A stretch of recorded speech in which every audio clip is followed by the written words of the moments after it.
नमस्कार, आप देख रहे हैं आपका भगवा रिपोर्ट और मैं हूं आपके साथ विक्रांत त्यागी। दोस्तों, जनपद बिजनौर के तहसील नगीना के अंतर्गत आने वाले ग्राम पितनेड़ी जिया में एक व्यक्ति ने शिकायत की है और पहली बार यह शिकायत नहीं की गई है। पहले भी काफी वर्षों से वह व्यक्ति शिकायत करता आ रहा है कि उसी के गांव के कुछ भूमाफिया शत्रु संपत्ति पर अवैध कब्जा करने का प्रयास कर रहे हैं। इतना ही नहीं, प्रयास ही नहीं बल्कि दीवार वगैरह भी कर ली गई है। पिछले वर्ष भी शत्रु संपत्ति पर कब्जा करने का प्रयास किया गया था, लेकिन उस व्यक्ति की शिकायत पर कुछ तहसील के अधिकारी कर्मचारी आए थे और दीवार के निर्माण को वहीं पर रुकवा दिया गया था। लेकिन इस बार फिर से जो है दीवार बनाई जा रही है उसी शत्रु संपत्ति पर, जो कि अवैध मानी जाती है, केंद्र सरकार की भूमि मानी जाती है शत्रु संपत्ति। इसके बारे में भी हम आपको आगे बताएंगे कि शत्रु संपत्ति किसको कहा जाता है और ये किस तरह की संपत्ति होती है और किसके अंतर्गत आती है, ये किन की भूमि थी। लेकिन उससे पहले आपको बता दें कि शिकायत पत्र में बताया गया है कि कुछ अधिकारी भी हमसाज हैं उन भूमाफियाओं से जो शत्रु संपत्ति पर अवैध कब्जा कर रहे हैं।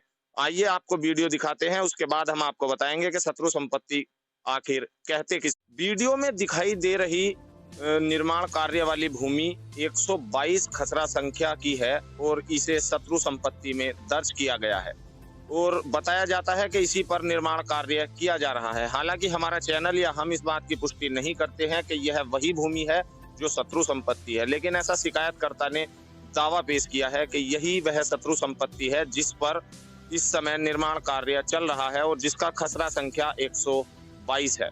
तो दोस्तों, न ही हम यह दावा करते हैं कि किसी अधिकारी के हमसाज होने की बात है, लेकिन दावा शिकायत पत्र में यह भी किया गया है कि कुछ अधिकारी भी इन भूमाफियाओं से हमसाज होकर यह कार्य करवा रहे हैं।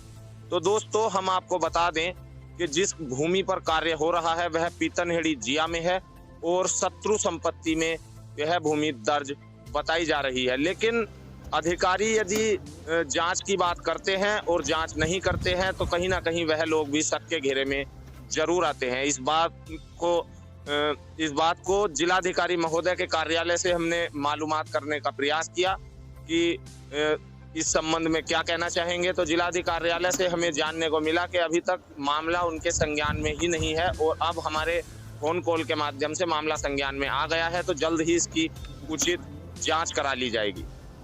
Custodian of enemy property of India यानी कि शत्रु संपत्ति, यह वो संपत्ति होती है जो लोग विभाजन के समय, जब भारत व पाकिस्तान का विभाजन हुआ और उस समय जो लोग पाकिस्तान चले गए, उन लोगों की जो संपत्ति थी उसे आज शत्रु संपत्ति के नाम से जाना जाता है। दोस्तों, 1965 में जब युद्ध हुआ पाकिस्तान के साथ, कुछ लोग उस समय भी भारत या चीन में जाकर बस गए और वहां की नागरिकता ले ली। उन लोगों के नाम पर भी जो भारत में संपत्ति दर्ज है उसको भी शत्रु संपत्ति कहा जाता है। उसके बाद जब इस संपत्ति पर लोग अपना अधिकार जताने लगे, उनके रिश्तेदार अधिकार जताने लगे, तो भारत सरकार ने, केंद्र सरकार ने एक नियम बनाया 1968 में और उस नियम के अनुसार अब उस संपत्ति पर केंद्र सरकार का अधिकार होगा। न तो वे लोग विदेश से आकर यहाँ पर उस पर कोई दावा कर सकेंगे और न ही यहाँ रह रहे उनके रिश्तेदार ही इस संपत्ति पर किसी भी प्रकार का दावा कर सकेंगे। इसके लिए बाकायदा एक विभाग भी बना दिया गया जिसका नाम है custodian of enemy property of India.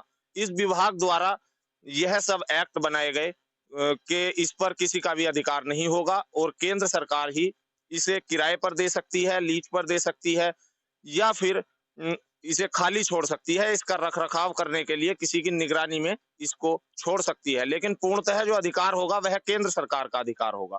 इस संपत्ति पर भूमाफियाओं की जैसे जैसे नजर पड़ती रही वैसे वैसे भूमाफिया इस पर काबिज होते रहे, अपना कब्जा करते रहे।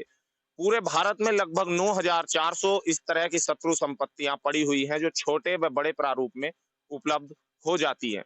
उनमें से सर्वाधिक मामले उत्तर प्रदेश में आते हैं। लगभग 4000 से भी अधिक शत्रु संपत्तियां अकेले उत्तर प्रदेश में खाली पड़ी हुई हैं, जिनमें शहरी क्षेत्रों में हवेली, विला इत्यादि के रूप में है।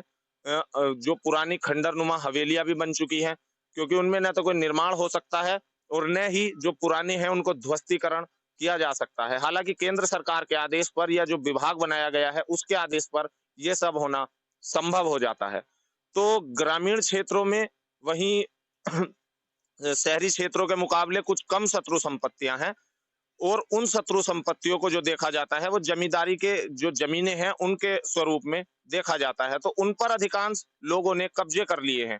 यानी कि जो अड़ोस पड़ोस के जिनकी मेड़ भिड़ी हुई होती है शत्रु संपत्ति से, वो धीरे धीरे उस पर कब्जा कर लेते हैं। आप जरा सोचिए, जिस देश में जो भूमाफिया है, भूमाफिया द्वारा लोगों की निजी संपत्ति को भी नहीं छोड़ा जाता है, तो इस तरह की बिना किसी वारिस वाली संपत्ति को कैसे छोड़ा जाएगा।